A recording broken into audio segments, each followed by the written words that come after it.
Hello दोस्तों, आज हम पढ़ेंगे उत्तराखंड का एक बेहतरीन टॉपिक जिसका नाम है उत्तराखंड के प्रमुख व्यक्तित्व। उत्तराखंड के प्रमुख व्यक्तित्वों के अंतर्गत आज हम प्रमुख व्यक्तित्व श्री बद्रीदत्त पांडे जी के बारे में पढ़ेंगे। तो स्वागत है आपका यूके जी के बीच सामने सर में। अब देखिए दोस्तों, बद्रीदत्त पांडे जी इतने प्रसिद्ध व्यक्ति हैं, न केवल उन्होंने उत्तराखंड में बल्कि देश में अपना नाम रोशन करते हुए उत्तराखंड को एक विशेष पहचान दिलाई है। आज हम इन्हीं के बारे में डिटेल में समझेंगे, इनके किन नेक कार्यों से उत्तराखंड का भारत में एक विशिष्ट स्थान रहा है। अब देखिए दोस्तों, पहला पॉइंट समझते हैं यहाँ पे को। बद्रीदत्त पांडे, मैंने देखिए ये वाले जो पॉइंट हैं सारे 1-2 करके यानी पॉइंट वाइज लगाने की कोशिश की है ताकि आपको बहुत अच्छे से समझ आ जाए। अब देखिए दोस्तों, पहला पॉइंट समझते हैं यहाँ पे। बद्रीदत्त पांडे, इनका जन्म कब होता है, ठीक है। तो देखिए, बद्रीदत्त पांडे जी का जन्म 15 फरवरी 1882 में कनखल हरिद्वार में हुआ था। कहाँ हुआ था? कनखल हरिद्वार में हुआ था, जबकि इनका मूल निवास ये था अल्मोड़ा में था, ठीक है। यहाँ पे ये ध्यान देने वाली बात है। देखिए, जन्म कहाँ होता है? हरिद्वार में होता है, लेकिन ये थे कहाँ के? अल्मोड़ा के थे। आप इसको इस तरीके से समझ सकते हो। देखिए, कोई व्यक्ति मूलतः रहता है अल्मोड़ा में, लेकिन जन्म होता है उसका कहाँ? हरिद्वार में, ठीक है। आई थिंक आपको समझ आ रहा होगा। और जन्म कब होता है इनका? 15 फरवरी 1882 में कनखल हरिद्वार में होता है, ठीक है। अब देखिए यहाँ पे को 1882 है, ठीक है। अब ये 1882 से ही संबंधित कुछ पॉइंट रीड कर लेते हैं। एक साइकोलॉजी ये कहती है, देखिए दोस्तों, अगर आपको कोई सन याद नहीं हो रहे हैं, यानी कोई डेट याद नहीं हो रही है, उसी से कनेक्ट करते हुए आप 3-4 डेट याद करो, आपको ऑटोमेटिक जो याद करना चाह रहे थे वो याद हो जाएगा। आई थिंक आप समझ पा रहे होंगे मैं क्या कहना चाह रहा हूँ, ठीक है। अब देखिए, 1882 से संबंधित ही एक पॉइंट बताता हूँ मैं आपको, इसको आपको ध्यान से समझना है यहाँ पे, ठीक है। अब देखिए दोस्तों, अभी हमने रीड किया था बद्रीदत्त पांडे जी का जन्म कब होता है? 1882 में होता है। अब यहाँ पे 100 साल बाद, देखिए यहाँ पे 1982 हो रहा है, लगभग 100 साल बाद, यानी 12 जुलाई 1982 को नाबार्ड, ये क्वेश्चन पूछा गया था दोस्तों। मैं इसलिए यहाँ पे ऐड कर रखा है क्योंकि आप एक साथ एक टॉपिक को पढ़ते हुए अनदर टॉपिकों को कवर कर पाओ। अब देखिए यहाँ पे मैं इसको दोबारा से बता रहा हूँ। देखिए, 12 जुलाई 1982 को नाबार्ड अर्थात राष्ट्रीय कृषि ग्रामीण विकास बैंक की स्थापना हुई थी। दोबारा से समझिए इसको, 12 जुलाई 1982 को नाबार्ड, NABARD, यानी एक एग्ज़ाम में मैं आपको बता रहा हूं दोस्तों। देखिए, 12 जुलाई नाबार्ड की स्थापना होती है। एक तो ये क्वेश्चन पूछा था, एक अन्य एग्ज़ाम में, उत्तराखंड के एग्ज़ाम में ये पूछा गया था, नाबार्ड का फुल फॉर्म बताइए। इसमें 2-3 बहुत सारे क्वेश्चन कवर हो जाएंगे। आपको थोड़ा सा पेशेंस दिखाना है समझने के लिए, ठीक है। अगर आप इनको ध्यान से समझते हो इस वीडियो को और अपनी कॉपी में लिखते हो, उसके बाद आप मेरे को कमेंट करके बताइए अगर आपको याद नहीं होता है, ठीक है। अब देखिए, नाबार्ड का फुल फॉर्म क्या है? देखिए, national bank for agriculture and rural development. दोबारा समझिए, national bank for agriculture and rural development, ठीक है। ये हो गया इसका फुल फॉर्म। इसका जो मुख्यालय है, नाबार्ड का मुख्यालय है मुंबई में है। कहाँ है इसका मुख्यालय? मुंबई में है। तथा इसके जो पहले अध्यक्ष थे ये थे रंजना कुमार थे। कौन थे? रंजना कुमार थे। अब देखिए, 12 जुलाई 1982 में नाबार्ड की स्थापना होती है। अब देखिए, 1982 में ही नंदा देवी राष्ट्रीय उद्यान की स्थापना होती है। कब होती है? 1982 में होती है, ठीक है। अब जो ये नंदा देवी राष्ट्रीय उद्यान है, इसका क्षेत्रफल कितना है? देखिए, 624 वर्ग किलोमीटर है, जो चमोली जिले में स्थित है। आई थिंक आपको समझ आ रहा होगा। अब देखिए, 1982 से एक और पॉइंट समझिए। फूलों की घाटी राष्ट्रीय उद्यान की स्थापना, फूलों की घाटी राष्ट्रीय उद्यान की स्थापना 1982 में हुई थी, जिसका क्षेत्रफल 87.5 वर्ग किलोमीटर है, अर्थात 87.50 वर्ग किलोमीटर क्षेत्रफल में फूलों की घाटी राष्ट्रीय उद्यान का विस्तार है और यह चमोली जिले में स्थित है। अब देखिए 1982 में ही एक और पॉइंट समझिए दोस्तों, 1982 में कस्तूरी मृग प्रजनन संरक्षण केंद्र कांचुला खर्क की स्थापना हुई थी। कब हुई थी? 1982 में। अब देखिए दोस्तों एक पॉइंट आप यहाँ पे समझ पा रहे होंगे, मैं बार बार यहाँ पे 1982 1982 और 1982 और 1982 वाली बातें यहाँ पे को कर रहा हूँ। ये इसलिए कर रहा हूँ देखिए यहाँ पे, क्योंकि अभी मैंने आपको बताया था बद्री दत्त पांडे जी का जन्म कब होता है? 1882 में होता है। 1882 को याद कराने के मकसद से मैं 1982 आपको याद करा रहा हूँ, ठीक है, क्योंकि आपको वो डेट अच्छे से कंफर्म हो जाए। अब मैं अगर आपसे पूछता हूँ, देखो दोस्तों बताइए बद्री दत्त पांडे जी का जन्म कब हुआ था? आई थिंक अब आपको थोड़ा समझ आ रहा होगा मैं क्या कह रहा हूँ। अर्थात बद्री दत्त पांडे जी का जन्म 15 फरवरी 1882 में कनखल हरिद्वार में हुआ था। कब हुआ था? 15 फरवरी 1882 में कनखल हरिद्वार में हुआ था। आई थिंक आपको समझ आ रहा होगा। दूसरा पॉइंट देखिए, इनकी मृत्यु होती है, पंडित बद्री दत्त पांडे जी की मृत्यु होती है 13 जनवरी 1965 को इनकी मृत्यु होती है। कब होती है? 13 जनवरी 1965। जन्म कब होता है बताओ शाबाश? यह होता है 15 फरवरी 1882 में होता है। अब देखिए इनके पिता का नाम था विनायक पांडे, जो पेशे से क्या थे? एक वैद्य थे, ठीक है। एक आपको मैं एक फैक्ट बताता हूँ, देखिए दोस्तों बद्री दत्त पांडे जी के नाम से ही पिथौरागढ़ में एक हॉस्पिटल का नाम रखा गया है, ठीक है, अर्थात उसका नाम है पंडित बीडी पांडे हॉस्पिटल। बीडी पांडे एक डिस्ट्रिक्ट हॉस्पिटल है, उसका बद्री दत्त पांडे जी के नाम से ही रखा गया है। अब देखिए नेक्स्ट पॉइंट समझते हैं, यानी इनके अन्य नाम कौन कौन से हैं। अब देखिए दोस्तों अगला पॉइंट समझते हैं, पॉइंट नंबर 4 पे आ जाइए। ये सब पॉइंट आपने अपनी कॉपी में नोट करने भी हैं दोस्तों, ठीक है। अब देखिए इनके अन्य नाम कौन कौन से, इनको समझते हैं। पहला नाम आ जाएगा इनका Kurmanchal Kesari, very very important होगा, न जाने कितने एग्जामों में पूछ दिया है ये वाला क्वेश्चन, ठीक है। जो थोड़ी सी भी एग्जाम की तैयारी कर रहा होगा उसको पक्का पता होगा कूर्मांचल केसरी। अब देखिए कूर्मांचल केसरी क्यों कहा जाता है, थोड़ा सा इनको समझते हैं। कुली बेगार कुली बर्दायश, कुली बेगार कुली बर्दायश के विरुद्ध सफल आंदोलन के लिए इन्हें कूर्मांचल केसरी कहा गया। यानी क्यों कहा गया? कुली बेगार और कुली बर्दायश का सफल आंदोलन चलाने के लिए इन्हें एक नाम दिया गया, जिसे क्या कहा गया? कूर्मांचल केसरी। यानी इन्होंने आंदोलन, सफल आंदोलन किया था। अब ये बहुत ज़्यादा उत्तराखंड में फेमस हो गए थे, इसलिए जनता ने इन्हें क्या बोला? कूर्मांचल केसरी बोला था, ठीक है। अब देखिए अगला पॉइंट है इनका, एक अन्य नाम समझिए। बद्री दत्त पांडे जी को, बद्री दत्त पांडे जी को अंग्रेज राजनीतिक जानवर कहते थे। क्या कहते थे? राजनीतिक जानवर कहते थे। कौन कहते थे? अंग्रेज कहते थे, ठीक है। अब एग्जाम सपोज इस तरीके से आएगा, एग्जाम में इस तरीके से एक क्वेश्चन दे देगा, अंग्रेजों ने क्या बोला था बद्री दत्त पांडे को? तो आंसर होगा राजनीतिक जानवर बोला था, ठीक है। अगला देखिए, अन्य नाम पे आ जाएगा इन्हीं पे, भक्त दर्शन ने बद्री दत्त पांडे को कुमाऊं का नर केसरी कहा। किसने कहा कुमाऊं का नर केसरी? ये बोला भक्त दर्शन ने बोला। अंग्रेजों ने क्या बोला बताओ शाबाश? ये बोला था राजनीतिक जानवर बोला था। आई थिंक आपको समझ आ रहा होगा। अब देखिए नेक्स्ट पॉइंट समझते हैं, पॉइंट नंबर 5। अब यहाँ पे देखिए दोस्तों अल्मोड़ा अखबार, ठीक है। अब देखिए इसके बारे में समझते हैं। बद्री दत्त पांडे जी ने 1913 में अल्मोड़ा से प्रकाशित अल्मोड़ा अखबार का संपादन किया था। यानी अल्मोड़ा में 1913 में इन्होंने संपादन किया था। किस अखबार का किया था?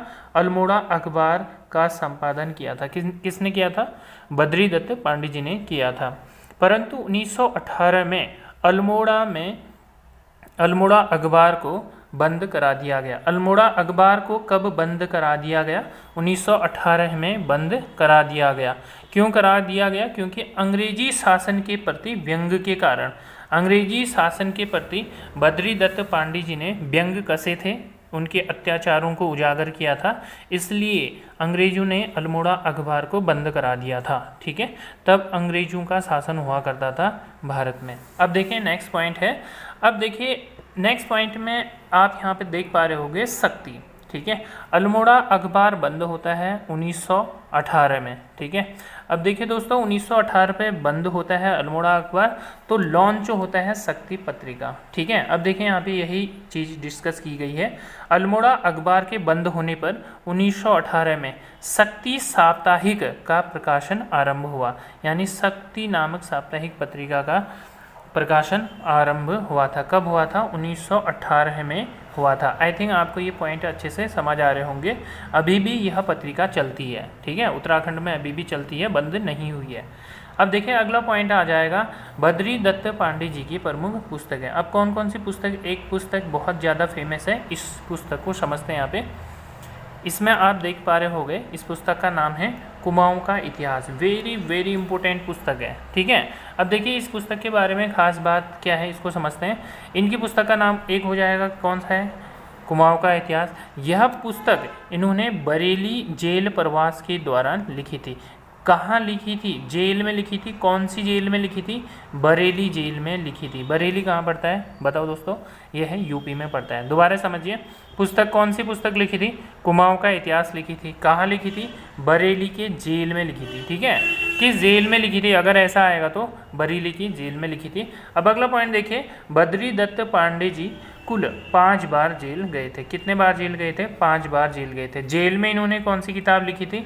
ये लिखा था कुमाऊं का इतिहास। कुमाऊं का इतिहास लिखा था। कितने बार जेल गए थे?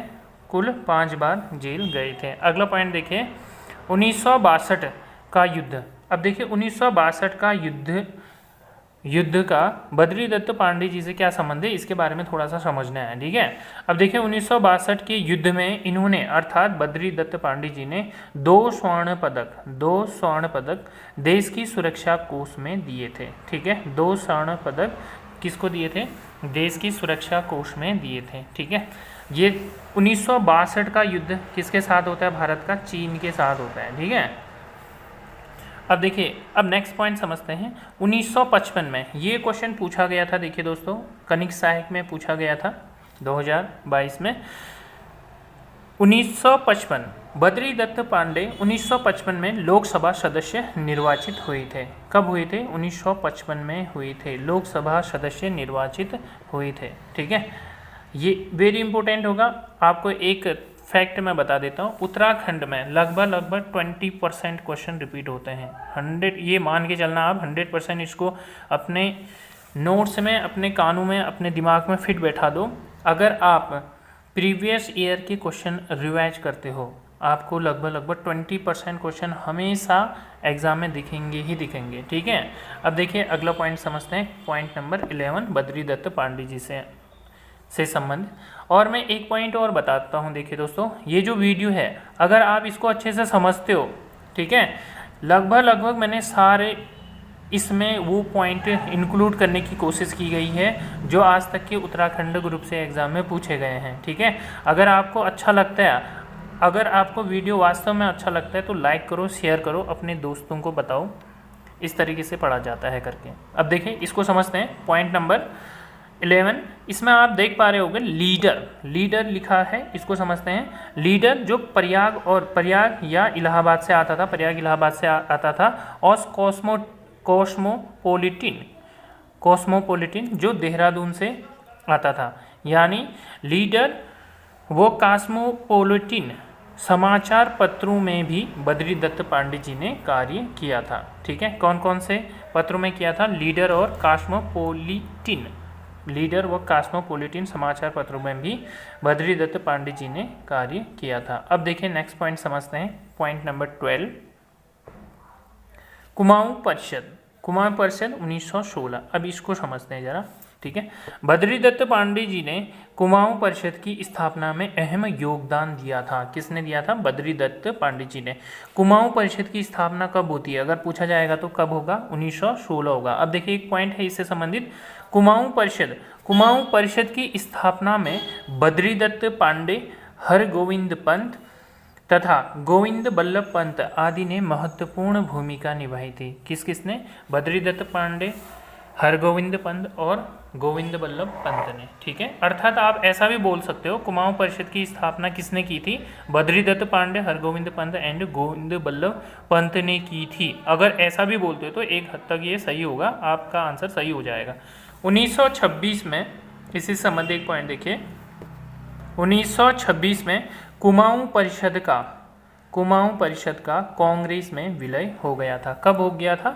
1926 में हुआ था। ठीक है, ये स्टेब्लिश कब हुआ था? 1916 में हुआ था। ठीक है, आई थिंक आपको ये पॉइंट समझ आ रहे होंगे। ये सारे पॉइंट अपनी कॉपी में लिखना है आपने। ठीक है, अब देखिए अगला पॉइंट समझते हैं। 1920 के काशीपुर अधिवेशन में बद्रीदत्त पांडे ने कुली बेगार प्रथा की समाप्ति का प्रस्ताव दिया था। अब इस वाले पॉइंट को समझिए। 1920 में काशीपुर अधिवेशन में बद्रीदत्त पांडे ने कुली बेगार प्रथा की समाप्ति का प्रस्ताव दिया था। यानी अगर एग्जाम में इस तरीके से पूछा जाता है तो देखो दोस्तों, किस अधिवेशन में बद्रीदत्त पांडे जी ने कुली बेगार प्रथा की समाप्ति का प्रस्ताव दिया था? तो आंसर आ जाएगा 1920 काशीपुर अधिवेशन में। ठीक है, अब देखिए इसी संबंधी एक पॉइंट मैंने ऐड कर रखा है। ज्ञात होगी तब 1920 में काशीपुर अधिवेशन की अध्यक्षता हरगोविंद पंत ने की थी। इंपॉर्टेंट होगा। ठीक है, क्यों, कौन कर रहे थे तब काशीपुर अधिवेशन की अध्यक्षता? ये कर रहे थे हरगोविंद पंत जी कर रहे थे। ठीक है, अगला पॉइंट देखिए। 1921 में मकर संक्रांति को सरयू नदी के तट पर कुली बेगार प्रथा का अंत किया गया। कब किया गया? 1921 में किया गया। ठीक है, मकर संक्रांति पर किस नदी के तट पर? सरयू नदी के तट पर, जिसमें बद्रीदत्त पांडे जी के साथ लगभग 40,000 लोगों ने उनका साथ दिया था। किसका साथ दिया था? बद्रीदत्त पांडे जी का साथ दिया था। ठीक है, अब देखिए अगला पॉइंट समझते हैं। बाल गंगाधर तिलक, अर्थात बाल गंगाधर तिलक का बद्रीदत्त पांडे जी से क्या संबंध है, इसको जरा यहाँ पे को इस पॉइंट से उजागर करते हैं और समझते हैं। ठीक है, अब देखिए यहाँ पे को ये पॉइंट है बाल गंगाधर तिलक। ये पॉइंट देखिए, बद्रीदत्त पांडे 4 बार बाल गंगाधर तिलक से मिले थे। कितने बार मिले थे? 4 बार मिले थे। तब बाल गंगाधर तिलक से मिलने के बाद बद्रीदत्त पांडे जी ने कहा था कि उनकी 4 धाम यात्रा पूर्ण हो गई है। ठीक है, अगर पूछा जाता है, देखो दोस्तों, यह किसने कहा था बाल गंगाधर तिलक से मिलने के बाद कि मेरी 4 धाम यात्रा पूर्ण हो गई है? तो आपका आंसर होगा बद्रीदत्त पांडे। ठीक है, अगला देखिए, नेक्स्ट पॉइंट है कबीरपुर। अगला पॉइंट आप यहाँ पे समझिए, कबीरपुर का बद्रीदत्त पांडे जी से क्या संबंध है। ठीक है, अब देखिए बद्रीदत्त पांडे जी ने कार्तिकेयपुर का प्राचीन नाम कबीरपुर माना है। किसने प्राचीन नाम कार्तिकेयपुर का कबीरपुर माना है? तो आंसर होगा बद्रीदत्त पांडे जी, बद्रीदत्त पांडे। नेक्स्ट पॉइंट देखिए, इसी संबंधित एक पॉइंट मैंने यहाँ पे ऐड कर रखा है। ज्ञात हो कि कार्तिकेयपुर राजवंश। अब आप कहोगे कार्तिकेयपुर राजवंश कौन सा था? जो आज पहली बार थोड़ा सा समझ रहा होगा या उतने कॉन्सेप्ट क्लियर नहीं होंगे तो उनको थोड़ा सा समझ आ जाएगा। यहाँ पे देखिए, ज्ञात हो कि कार्तिकेयपुर राजवंश मध्य हिमालय का प्रथम ऐतिहासिक राजवंश था। इंपॉर्टेंट है क्वेश्चन। ठीक है, अब अनसॉल्व पेपर देखिए, उसमें ये क्वेश्चन मिल जाएगा आपको। ठीक है, देखिए दोबारा रिपीट कर रहा हूँ। ज्ञात हो कि कार्तिकेयपुर राजवंश मध्य हिमालय का प्रथम ऐतिहासिक राजवंश था, जिसकी राजधानी जोशीमठ के दक्षिण में स्थित कार्तिकेयपुर मानी जाती है। ठीक है, जोशीमठ के दक्षिण में स्थित कार्तिकेयपुर मानी जाती है। कार्तिकेयपुर को बद्रीदत्त पांडे जी ने क्या बोला था? कबीरपुर बोला था। अब देखिए एक पॉइंट यहाँ पे को और समझते हैं। एटकिंसन ने सर्वप्रथम कार्तिकेयपुर राजाओं के लिए कत्यूरी शब्द का प्रयोग किया था। कौन से शब्द का प्रयोग किया था? कत्यूरी शब्द का प्रयोग किया था। किसने किया था? एटकिंसन ने। किसके लिए? कार्तिकेयपुर राजाओं के लिए कत्यूरी शब्द का प्रयोग किया था। अब देखिए यहाँ पे है कार्तिकेय वंश का संस्थापक वसंत देव को माना जाता है। ठीक है, अब देखिए मैं यहाँ पे को आपको ये बताना चाह रहा था, कबीरपुर बद्रीदत्त पांडे जी ने कार्तिकेयपुर का प्राचीन नाम क्या माना था? कबीरपुर माना था। ठीक है, किसने माना था? अगर ये क्वेश्चन पूछा जाए एग्जाम में तो आपका आंसर होगा कबीरपुर को बद्रीदत्त पांडे जी ने कार्तिकेयपुर माना था। अब देखते हैं नेक्स्ट पॉइंट। अब देखिए दोस्तों, मैंने आपको लगभग वो सभी पॉइंट यहाँ पे को कवर कराने की कोशिश की है जो अभी तक के उत्तराखंड एग्ज़ाम या उत्तराखंड ग्रुप से एग्ज़ाम में पूछे गए हैं। आप इन सभी एग्ज़ामों ये सभी पॉइंट अपनी कॉपी में लिखिए, उसके बाद आप एनालाइज करिए कि ये पॉइंट वास्तव में इफ़ेक्टिव है या नहीं है। आपको खुद डिसाइड करोगे और आपको खुद महसूस हो जाएगा कि ये कितने महत्वपूर्ण पॉइंट हैं। इन सभी पॉइंटों को अपनी कॉपी में लिखो और उसके बाद आप 2-3 बार इस वीडियो को सुन लो, देख लो, आपको पूरे पॉइंट याद हो जाएंगे। अगर वीडियो अच्छा लग रहा है दोस्तों, लाइक करो, शेयर करो। तो मिलते हैं नेक्स्ट वीडियो पे। Take care.